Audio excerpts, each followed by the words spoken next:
ادھر ہاں تھوڑا جگہ پور کر کے بیٹھا ذرا فون کرو تھوڑا فون کرو.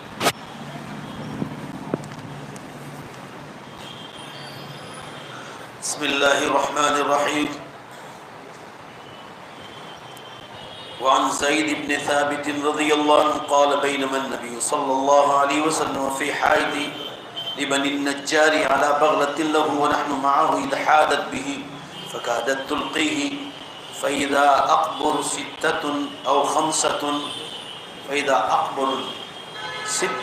خمسة أو أربعة شق الجرير فقال صلى الله عليه وسلم من يعرف أصحاب هذه الأقبر فقال رجل أنا وقال فما مات هؤلاء قال ماتوا في الإشراك فقال إن هذه الأمة تبتلى في قبورها فلولا أن تدافنوا لو دعوت الله يسمعكم من عذاب القبر الذي يسمع منه.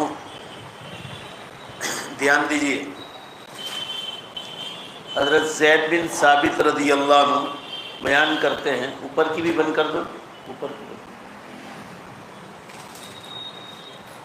کہ نبی اکرم صلی اللہ علیہ وسلم بنو نجار ایک خاندان تھا عربستان میں، ان کے باغ میں اپنے کھچر پر سوار ہو کر جا رہے تھے آپ صلی اللہ علیہ وسلم. اچانک کھچر بھڑکنے لگا اور قریب تھا کہ آپ صلی اللہ علیہ وسلم گر جاتے. حدیث کے راوی حضرت جریری فرماتے ہیں کہ 4 یا 5 یا 6 قبریں تھیں. آپ صلی اللہ علیہ وسلم نے فرمایا کون ان قبر والوں کو جانتا ہے؟ ایک آدمی نے کہا میں جانتا ہوں. آپ صلی اللہ علیہ وسلم نے پوچھا یہ لوگ کب مرے تھے؟ اس نے جواب دیا کہ ایمان کی حالت میں نہیں مرے، شرک کی حالت میں مرے. اللہ ہماری حفاظت فرمائے. دوبارہ آمین. اللہ ایمان ہی پر موت عطا فرمائے. یہ سن کر آپ صلی اللہ علیہ وسلم نے فرمایا انسانوں کی امت کو قبروں میں آزمایا جاتا ہے. اگر تمہارے دفن نہ کرنے کا خطرہ نہ ہوتا تو میں اللہ تعالیٰ سے دعا کرتا کہ جو قبر کا عذاب میں ابھی سن رہا ہوں اللہ تم کو بھی سنا دے. یہ آپ صلی اللہ علیہ وسلم کا معجزہ تھا کہ قبر والوں کا عذاب اللہ تعالیٰ آپ صلی اللہ علیہ وسلم کو بتلاتے تھے. آپ صلی اللہ علیہ وسلم فرما رہے ہیں کہ میں تم کو بھی سناتا جو صحابہ ساتھ تھے، مگر مجھے یہ ڈر لگتا ہے کہ تم اپنے مردوں کو دفن کرنا چھوڑ دو. اللہ تعالیٰ ہماری قبر کے عذاب سے حفاظت فرمائے. حضرت زید رضی اللہ عنہ فرماتے ہیں کہ پھر آپ صلی اللہ علیہ وسلم ہماری طرف متوجہ ہوئے اور کہا اللہ تعالیٰ کی پناہ طلب کرو قبر کے عذاب سے. اللہ کی پناہ مانگا کرو کہ اللہ ہمیں قبر کے عذاب سے بچائے. ہم نے کہا ہم قبر کے عذاب سے بچنے کے لیے اللہ کی پناہ چاہتے ہیں. یہ صحابہ نے فرمایا. آپ صلی اللہ علیہ وسلم نے پھر فرمایا قبر کے عذاب سے اللہ تعالیٰ کی پناہ مانگا کرو. ہم نے کہا ہم عذاب قبر سے اللہ کی پناہ مانگتے ہیں. آپ صلی اللہ علیہ وسلم نے فرمایا ظاہری اور باطنی تمام فتنوں سے اللہ کی پناہ مانگا کرو. ہم نے کہا ہم ظاہری اور باطنی تمام فتنوں سے بچنے کے لیے اللہ کی پناہ مانگتے ہیں. آپ صلی اللہ علیہ وسلم نے فرمایا دجال کے فتنے سے اللہ کی پناہ مانگا کرو. ہم نے کہا ہم دجال کے فتنے سے اللہ کی پناہ چاہتے ہیں. حدیث سے معلوم ہوا کہ صحابہ میں فرما برداری کتنی تھی. آپ صلی اللہ علیہ وسلم جیسا فرماتے تھے ویسی فوراً پناہ مانگتے تھے اللہ کی. حدیث کی شرح میں علماء نے لکھا ہے کہ قبر کا عذاب ثابت ہے. اس مسئلے کو ثابت کرنے والی احادیث بھی صحیح اور متواتر ہے. اس میں شک اور شبے کی کوئی گنجائش نہیں ہے. قرآن پاک سے بھی قبر کا عذاب کا ذکر ہے کہ فرعون کی آل جب ڈوب کر ختم ہو گئی، فرعون کے ساتھ جتنے تھے حضرت موسیٰ علیہ السلام کو ختم کرنے کے لیے آئے تھے، جب وہ ختم کر دیے گئے اور دریائے نیل میں غرق کر دیے گئے تو ان لوگوں پر روزانہ قبر کا عذاب بتلایا جاتا تھا. قرآن پاک میں یہ مسئلہ لکھا ہے. اس سے معلوم ہوا کہ قبر کا عذاب ہوتا ہے، مگر ان لوگوں کو ہوتا ہے جو مشرک ہو، کافر ہو، یا مسلمان تو ہو مگر بے حساب گنہگار ہو. اور توبہ کر کے نہ گیا ہو تو قبر کا عذاب ہونے کا چانس ہے. ہمیشہ اللہ کی پناہ مانگنی چاہیے.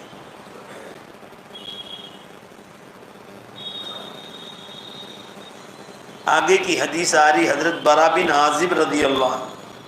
آپ صلی اللہ علیہ وسلم نے ارشاد فرمایا، کیا فرمایا؟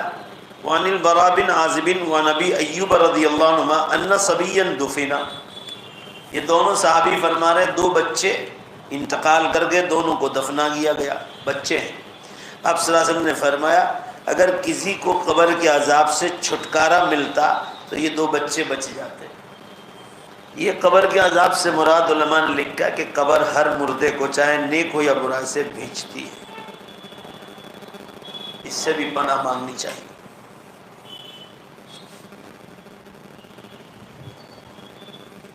البتہ بعض دوسری صحیح حدیث میں ہے کہ دعا مانگا کرو، باقی ہر مردے کو نیک ہو یا برا سے بھیجتی قبر، ایک بار تو بھیجتی. بس آدمی جتنا نیک ہوگا اس کے جو تکلیف ہوتی ہے اس سے آدمی بچا رہے گا. اور اللہ کی ذات سے امید رکھو، اللہ رحیم و کریم ہے. بولو بے شک ہے کہ نہیں؟ بس. حضرت ابو سعید خدری رضی اللہ عنہ فرماتے ہیں میں رسول اللہ صلی اللہ علیہ وسلم، یہ دونوں بچے تھے، بچے تو نابالغ ہوتے مگر ان کو بھی قبر نے بھیجا. ابو سعید خدری رضی اللہ عنہ فرماتے ہیں میں رسول اللہ صلی اللہ علیہ وسلم کے ساتھ ایک جنازے میں حاضر ہوا. آپ صلی اللہ علیہ وسلم نے فرمایا لوگوں، اس امت کو قبروں میں آزمایا جاتا ہے.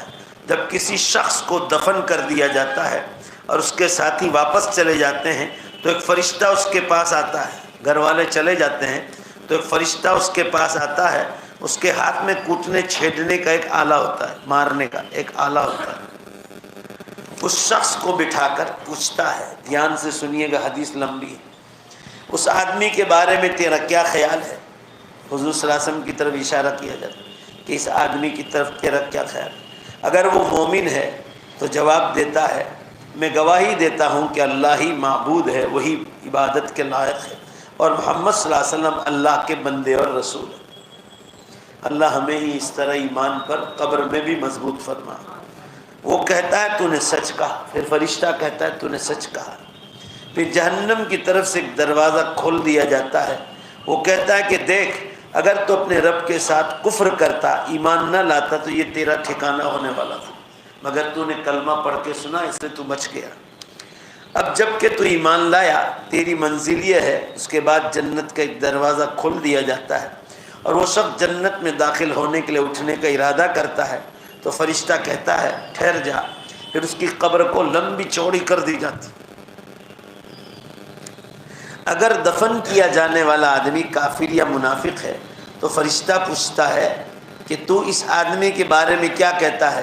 وہ جواب دیتا ہے اگر کافر ہے حضور صلی اللہ علیہ وسلم کے بارے میں تو کہہ رہے میں نہیں جانتا ہوں. وہ نہ کہے گا، کافر ہوگا. میں نے لوگوں کو جو کچھ کہتے سنا، اس طرح کہا تو تھا، لیکن اب میرے ذہن میں کوئی جواب نہیں. فرشتہ کہتا ہے نہ تو نے سوجھ بوجھ حاصل کی، یعنی تجھے عقل نہیں حاصل کی تو نے، نہ تو نے پڑھا نہ تو نے ہدایت پائی. پھر جنت کی طرف سے ایک دروازہ کھول دیا جاتا ہے. وہ کہتا ہے فرشتہ یہ تیری منزل ہوتی اگر تو تیرے رب پر ایمان لاتا اور تو محمد صلی اللہ علیہ وسلم پر ایمان لاتا. اب جب کہ تو کافر ہے اللہ تعالیٰ نے تجھے اس کے بدلے میں یہ ٹھکانہ جہنم دیا ہے. اتنے میں جہنم کی طرف سے دروازہ کھول دیا جاتا ہے اور اس کے سر پر وہ آلہ، وہ کوٹنے مارنے کا جو آلہ وہ مارا جاتا ہے. حدیث میں ہے کہ انسان اور جنات کے علاوہ ہر کوئی اس مار کو سنتا ہے جو کافر اور مشرک کو پڑتی ہے. اللہ تعالی ہماری حفاظت فرما. یہ حدیث سن کر بعض لوگوں نے کہا کہ اللہ کے رسول صلی اللہ علیہ وسلم جو شخص بھی فرشتے کے ہاتھ میں وہ آلہ دیکھے گا وہ ڈر کے مارے، حدیث میں ہے، بے ہوش سا ہو جائے. رسول اللہ صلی اللہ علیہ وسلم نے جواب میں یہ آیت فرمائی یثبت اللہ الذین آمنوا بالقول الثابت. صحابہ نے فرمایا کہ وہ جو مارنے کا آلہ ہے جو کافر اور مشرک کو مارے گا تو جب ہر قبر والے کو دکھلایا جاتا ہے تو کہا اس کو دیکھ کر بے ہوش ہو جائے گا ہر آدمی. میں مسلمان بھی ہوگا اس میں، کیونکہ آلہ تو ہر ایک کو بتلایا جائے گا. تو فرمایا کہ یثبت اللہ الذین آمنوا بالقول الثابت، قرآن میں اس کا جواب دیا ہے کہ اللہ تعالیٰ شانہ اس ڈر سے، ایمان کی برکت سے مسلمان کو محفوظ رکھے گا۔ بولو انشاءاللہ۔ قرآن کہہ رہا ہے یثبت اللہ الذین آمنوا بالقول الثابت، جو کلمہ ہم نے پڑھا ہے وہ قبر میں بھی ثابت رہے گا، اس کی برکت سے اللہ فرشتے کی جو اس کے ہاتھ میں کوڑا ہے اس سے ڈرے گا نہیں مومن۔ آگے دیکھیں، عالم قبر ایک زندگی کا نام ہے جو موت سے لے کر قبر سے قیامت تک اٹھنے کے عرصے تک کو کہا جاتا ہے۔ عالم برزخ، قبر کے حالات، مرنے کے بعد سے لے کر قیامت تک، اس کو عالم برزخ کہتے ہیں۔ عذاب قبر کو ثابت کرنے والی احادیث بالکل صحیح حدیث ہے۔ آج کل انوکھے انوکھے خیالات کے مالک عجیب عجیب فرقے ظاہر ہوئے ہیں دنیا میں۔ مختلف فرقوں نے قبر کی زندگی کو الگ الگ مانا ہے، کوئی حیاتی بنا ہوا ہے تو کوئی مماتی، کوئی قبر کے گھڑے کا انکار کرتا ہے تو کوئی میت کے حقیقی بدن میں روح کے لوٹنے کا انکار کرتا ہے۔ یعنی دنیا میں الگ الگ فرقہ ہے۔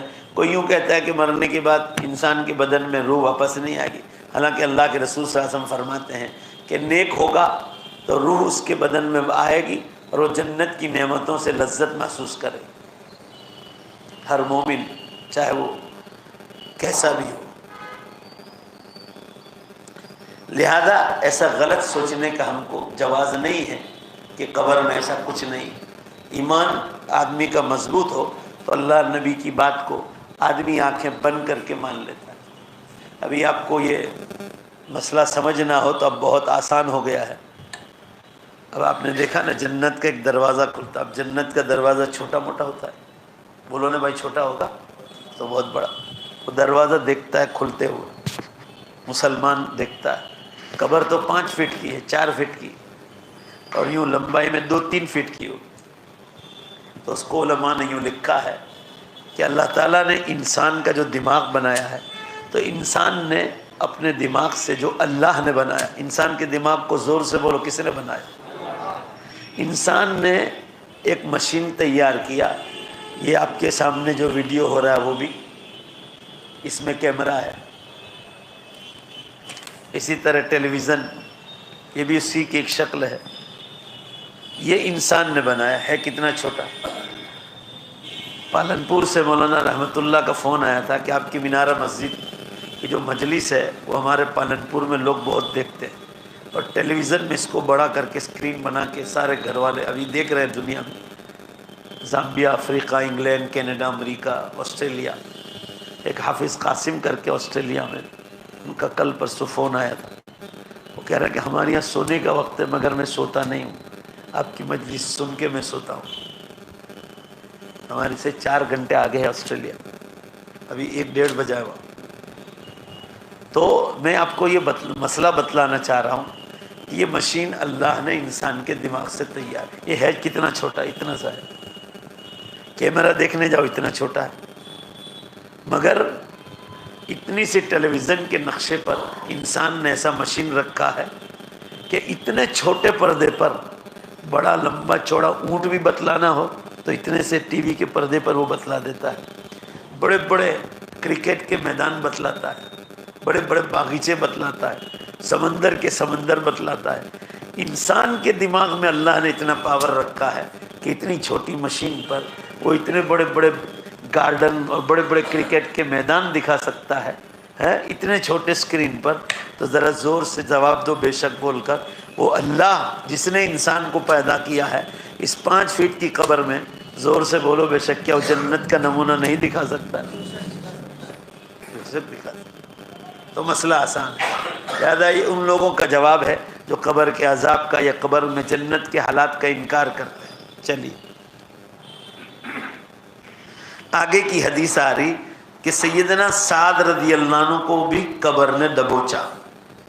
حضرت عائشہ رضی اللہ عنہا روایت کرتی ہے رسول اللہ صلی اللہ علیہ وسلم نے فرمایا قبر ایک دفعہ تو انسان کو تنگ کرتی ہے، اور اس کے دباؤ سے اگر کوئی چھٹکارا پاتا تو حضرت سالم یا کوئی سالم رہتا یعنی چھٹکارا پاتا تو حضرت سعد بن معاذ چھٹکارا پاتا۔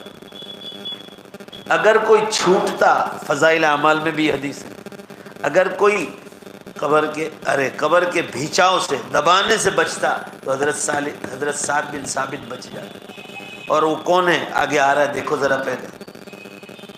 اللہ تعالیٰ قبر کا یہ دباؤ ہم سب کے لیے آسان فرما۔ سیدنا عبداللہ ابن عمر رضی اللہ عنہ بیان کرتے ہیں کہ رسول اللہ صلی اللہ علیہ وسلم نے فرمایا کہ یہ حدیث جو اوپر گزری سعد بن معاذ رضی اللہ عنہ کی، یہ خبر ہے سعد بن معاذ کون ہے؟ کہا جن کے لیے اللہ کا عرش ہل گیا تھا۔ زور سے بولو بھائی، اللہ کا عرش ہل گیا تھا۔ یہ وہ شخص ہے، اللہ کا عرش ہل گیا تھا، کوئی چھوٹے موٹے آدمی ہو، ان کو خبر نے دبوچا، تو میں اور آپ کیا چاہیے؟ بس یہ دعا مانگنی چاہیے کہ اللہ قبر کے دبوچنے میں ہمارے لیے آسانی فرما دے۔ اور یہ وہ شخص ہیں جن کے لیے آسمان کے دروازے، جب ان کی روح قبض ہوئی نا تو آسمان کے سارے دروازے کھول دیے گئے، حضرت سعد بن ثابت کے لیے۔ اور آگے سنو، 70,000 یعنی گجراتی میں 70,000 فرشتے ان کی جنازے کی نماز میں شریک تھے۔ اور بھی صحابہ کے بارے میں آتا ہے 70,000 فرشتے ان کی جنازے میں شریک۔ آج بھی یہ سن لیجئے، لوگ سمجھتے ہیں کہ آج نہیں، آج بھی اللہ کا نیک بندہ ہو تو باقاعدہ فرشتے اترتے ہیں اور جنازوں کی نمازوں میں آتے ہیں۔ آدمی جتنا نیک ہوگا اتنا اللہ پیار کرتا ہے۔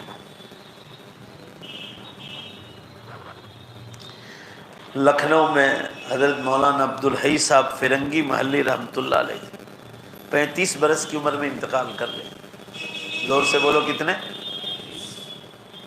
200 سے زیادہ عربی میں کتابیں لکھی، بہت کام لیا اللہ نے، بہت کام لیا۔ یعنی 100 برس میں آج کے انٹرنیشنل علماء کام نہیں کہتے، وہ کام لے۔ ان کا انتقال ہوا نا، انتقال سے ایک رات پہلے ایک بہت بڑے بزرگ تھے لکھنؤ میں، ان کو خواب میں بتلایا گیا کہ فرشتوں کی لائن لگی زمین سے لے کر آسمان تک، اور کسی کی روح کو ایسے باقاعدہ بہت عزت کے ساتھ جو ہے آسمانوں پر لے جایا جا رہا ہے۔ اور صبح اعلان ہوا کہ حضرت مولانا عبدالحی صاحب رحمۃ اللہ علیہ کا انتقال ہوا۔ وہ تھے اللہ، اتنا علم میں مشغول رہتے تھے، اتنا علم میں اور دین کے کاموں میں، بیانوں میں، دین کے کاموں میں، امت کی فکر میں، کہ ایک بار وہ ان کے والد نواب لکھنؤ تھے۔ آج بھی ان کی کوٹھیاں، کبھی لکھنؤ جانا، یو پی تو دیکھنا ذرا، وہ نوابوں کے محل آج بھی ہے۔ میں تو نہیں گیا، لکھنؤ گیا مگر دیکھنا نہیں پائے۔ لوگ کہتے ہیں کہ وہ نوابوں کے محل آج بھی ہے۔ وہ ان کی اولاد میں تھے حضرت مولانا عبدالحی صاحب، نواب لکھنؤ۔ ایک بار ان کے والد نے ان کو جانچنا چاہا کہ یہ رات کو تہجد میں اٹھ کے کتنا علم میں مشغول ہے۔ تہجد میں کب سے اٹھ جاتے تھے، جلدی سو، ہمارے لوگوں کی طرح نہیں رات کو دیر تک موبائلوں پہ بیٹھے رہتے ہیں، ٹیلی ویژنوں پر یا گپے سپے مارنے۔ وہ لوگ عشاء بعد فوراً سو جاتے تھے۔ عشاء بعد کے بعد تو دنیاوی باتیں کرنا بھی بہت بڑا گناہ بتلایا۔ صرف یہ دین کی مجلس کی بنیاد پر آپ کو تھوڑی دیر بیٹھنے کی اجازت دی شریعت نے، ورنہ حکم یہی ہے کہ جلدی سو جاؤ تاکہ جلدی اٹھ جاؤ اللہ کو یاد کرنے کے۔ تو دن ان کے والد اللہ والے تھے، نواب تھے، انہوں نے جہاں ایک دن پانی مانگا، انہوں نے، وہ بھی تہجد میں اٹھ گئے تو خادم سے کہا ان کے والد نے کہ آج پانی مت دو، ذرا اپنے جانچتے ہیں کہ اس کا علم کی مشغولیت کتنی ہے۔ تو کیروسین بھیج دیا ایک گلاس بھر، وہ پی گئے اور پھر کتاب میں لگ گئے۔ تو انہوں نے 2 رکعت شکری کی نماز پڑھی۔ واقعہ میں نے پڑھا ہے، مجھے یاد نہیں رہا، یہ ہاتھ اٹھا کر کہا کہ اللہ اب مجھے یقین آ گیا کہ میرے خاندان میں علم نبوت باقی ہے۔ بھائی سمجھ رہے ہیں بات؟ کیروسین پی گئے تھے اور پتہ نہیں چلا کہ میں کیروسین پی گیا، اتنے مشغول رہتے تھے۔ یہ مولانا عبدالحی صاحب رحمۃ اللہ۔ آج بھی جنازوں میں فرشتے چلتے ہیں، اللہ ہمارے ساتھ بھی یہ معاملہ فرمائے۔ آگے کی روایت تو یہ حدیث میں بتا رہے کہ سعد بن معاذ رضی اللہ عنہ وہ شخص ہیں جن کی جنازے کی نماز میں 70,000 فرشتے نازل ہوئے تھے، اور جن کی روح نکلنے کے بعد ان کے لیے آسمان کے سارے دروازے کھول دیے گئے تھے، اور عرش ہل گیا تھا، عرش الہی۔ ان کو قبر نے دبوچا تو ہم اور آپ کیا چیز؟ بس اللہ سے یہ دعا مانگو کہ اللہ قبر کے دبوچنے کے وقت آسانی فرما، ہمیشہ مانگنی چاہیے۔ حضرت برا بن عازب رضی اللہ عنہ فرماتے ہیں، حضرت ابو ایوب انصاری رضی اللہ عنہ بیان کرتے ہیں کہ ایک بچے کو دفنایا گیا اور آپ صلی اللہ علیہ وسلم نے فرمایا اگر کسی کو قبر کے بھینچنے سے چھٹکارا ملتا تو یہ بچہ چھوٹ جاتا۔ معلوم ہے چھوٹے بچوں کو بھی اس معاملے میں چھوڑا نہیں جاتا ہے، یہ اللہ کے قانون میں لکھا، اس میں ہماری بہتری، بس یہ دعا کرو اللہ ہمارے لیے آسانی فرما دے۔ سیدنا انس رضی اللہ عنہ فرماتے ہیں نبی اکرم صلی اللہ علیہ وسلم نے ایک بچی یا ایک بچے کا جنازہ پڑھا اور فرمایا اگر قبر دبانے سے کسی کو نجات ملتی تو یہ بچہ چھوٹ جاتا۔ معلوم ہوا کہ قبر ایک بار ضرور دباتی ہے۔ اللہ تعالیٰ ہمیں سب کو اپنے امان میں اور اپنی حفاظت میں رکھے۔ علماء نے لکھا ہے کہ یہ جتنی بھی اس قسم کی روایتیں ہیں یہ سب کی سب سچی ہیں اور اس میں کوئی جھوٹ کا ملاوٹ نہیں۔ ایک حدیث پڑھ لیں۔ حضرت برا بن عازب رضی اللہ عنہ فرماتے ہیں رسول اللہ صلی اللہ علیہ وسلم نے فرمایا جب مومن کو قبر میں بٹھا دیا جاتا ہے، یہ دھیان سے سنو ذرا، ہر مومن کے ساتھ یہ معاملہ ہوتا ہے، جب مجھے اور آپ کو کفن پہنا کر اتار دیا جائے گا اور دعا کر کے لوگ نکل جائیں گے، اس کے بعد فرشتے آتے ہیں انتہائی خوبصورت مخمل کا خوبصورت اور خوشبودار کپڑا لے کر۔ وہ مخمل کا کپڑا جو کسی انسان بنا ہی نہیں سکتا، وہ جنت کا ہوتا ہے، اور یہ کفن اتار لیا جاتا ہے دنیا والا اور دوسرا اس کو پہنا دیا جائے، پھر اس کو بٹھایا جاتا ہے قبر میں، اور فرشتے آتے ہیں تو وہ گواہی دیتا ہے کہ اللہ ہی معبود برحق ہے، اللہ ہی عبادت کے لائق ہے، اور اللہ ہی اور محمد صلی اللہ علیہ وسلم ہی اللہ کے رسول ہے۔ اللہ تعالیٰ نے اسی بات کی طرف اشارہ کرتے ہوئے قرآن میں کہا یثبت اللہ الذین آمنوا بالقول الثابت۔ یہ آیت عذاب قبر کے بارے میں نازل ہوئی۔ یہ روایت ہے، ایک اور روایت ہے، جب مسلمان سے قبر میں سوال کیا جاتا ہے تو جواب میں گواہی دیتا ہے کہ اللہ کے سوا کوئی معبود نہیں اور محمد صلی اللہ علیہ وسلم اللہ کے رسول ہیں۔ اللہ تعالیٰ ایمان والوں کو اچھی بات کے ساتھ مضبوط رکھتا ہے، یعنی ایمان کے ساتھ دنیا میں بھی قائم رکھتا ہے، اور قبر میں بھی وہ فرشتوں کا جواب اسی طرح دے گا اگر وہ دنیا سے یہ بات لے کر گیا ہے۔ آگے کی حدیث آ رہی ہے تو وہ مخمل کا کپڑا پہنایا جاتا ہے، دھیان سے سنو، وہ حدیث دونوں ملا کے آگے پوری تھی۔ آپ صلی اللہ علیہ وسلم نے فرمایا جب مومن اپنی قبر میں وسعت دیکھتا ہے، قبر کو بہت لمبا چوڑا کر دیا جاتا ہے ہر مسلمان مرد یا عورت، تو وہ فرشتوں سے کہتا ہے مجھے چھوڑ دو، مجھے گھر جانے دو، میں گھر والوں کو خوشخبری سنانے کے لیے جاتا ہوں کہ اللہ تعالیٰ نے میرے ساتھ اتنا کرم کا معاملہ کیا، میں نے اتنے کم اعمال کیے تھے اور اللہ نے میرے ساتھ اتنا عزت کی۔ یہ صحیح حدیث ہے۔ تو فرشتے کہتے ہیں کہ اب یہاں سے جا نہیں سکتے، اب یہاں سے آپ کے لیے آرام ہی آرام شروع ہو گیا ہے۔ یہاں قانون یہ ہے کہ جو آتا ہے زور سے بولو قیامت تک واپس جا نہیں سکتا ہے۔ اللہ تعالیٰ ہم سب کی حفاظت فرمائے اور قبر کی زندگی آسان فرمائے۔ اس سے معلوم ہوا کہ مومن کے لیے قبر میں اللہ کی طرف سے بڑا انعام ملتا ہے۔ آدمی کا ایمان مضبوط ہونا چاہیے۔ جیسا اللہ تعالیٰ کی ذات سے گمان رکھو گے کہ اللہ تعالیٰ میرے ساتھ اچھا معاملہ کرے گا تو بے شک اللہ تعالیٰ ویسا ہی معاملہ کرے گا۔ اب باہر چل جاؤ۔ ہاں معلوم ہے، لکھنے کی ضرورت نہیں، اب آپ چلے جاؤ، یوں کہہ رہا ہوں۔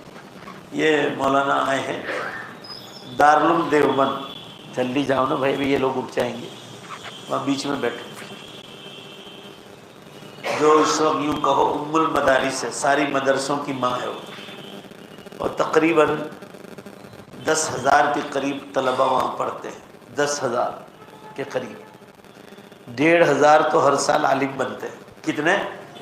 1,500، ذرا زور سے بولو نا، 1,500 عالم بنتے ہر سال، 500 کے قریب حافظ بنتے ہیں، پورے عالم میں اس کا فیض ہے، اور 38 سے 40 کروڑ روپے اس کا بجٹ ہے سال کا، اور امت ہی اس کا بجٹ چکاتی ہے۔ تو ہمارے لیے بڑی خوش قسمتی کی بات ہے کہ جن کا نام ام المدارس ہے، ازہر الہند رکھا اس کا، ہندوستان کا ازہر ہی۔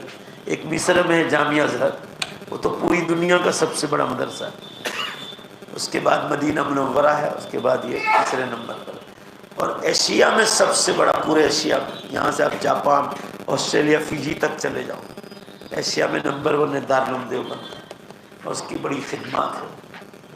تبلیغی جماعت بھی دارالعلوم دیوبند سے نکلی، حضرت مولانا الیاس صاحب رحمۃ اللہ علیہ اسی مدرسے کے فارغ تھے۔ خانقاہیں جن سے شروع حضرت مولانا تھانوی رحمۃ اللہ علیہ، حضرت حاجی امداد اللہ صاحب، یہ سب اسی دارالعلوم کے فیض یافتہ ہیں۔ ہمارا فرض بنتا ہے کہ ذرا دوسرے مدرسوں کے مقابلے میں زیادہ سے زیادہ ان کی امداد کرتے جائیں۔ درود شریف پڑھ لے دعا کرنا۔ بسم اللہ الرحمن الرحیم، الحمدللہ رب العالمین والعاقبۃ للمتقین والصلاة والسلام علی خیر خلق محمد وآلہ وصحبہ اجمعین۔ ربنا آتنا فی الدنیا حسنہ وفی الآخرۃ حسنہ وقنا عذاب النار۔ اے اللہ ہم سب کی مغفرت فرما، پوری امت کی مغفرت فرما، ہمارے ماں باپ، بھائی بہن، رشتہ دار، پوری امت مسلمہ کی مغفرت فرما۔ دارالعلوم دمن جو گجرات کا ایک اہم ادارہ تھا، مولانا امین الرشید صاحب رحمۃ اللہ علیہ ابھی انتقال کر گئے چند دنوں پہلے، 2-3 دن پہلے۔ اے اللہ مولانا کی مغفرت فرما، تابعیل کے فارغ سے ان کی خدمات کو قبول فرما، جنت الفردوس میں ان کو اعلیٰ مقام عطا فرما، قبر کی منزل آسان فرما۔ جتنے لوگ انتقال کر گئے، آج کنٹھاریا میں مولانا موسیٰ قاوی صاحب، اللہ سب کو جنت الفردوس عطا فرما، ہمارے تمام رشتہ داروں کی مغفرت فرما، سب کو جنت الفردوس میں اعلیٰ مقام عطا فرما، ہم سب کے یہاں جمع ہونے کو قبول فرما۔ دنیا بھر میں جہاں جہاں سے لوگ سن رہے ہیں، اے اللہ سب کو بہتر بدلہ عطا فرما، ان کو دنیا میں بھی چمکا، آخرت میں بھی چمکا۔ ہماری دعاؤں کو ہر ایک کے لیے قبول فرما، ہر ایک کی دنیا آخرت کی جائز تمناؤں کو پوری فرما، ہر پریشانی سے حفاظت فرما۔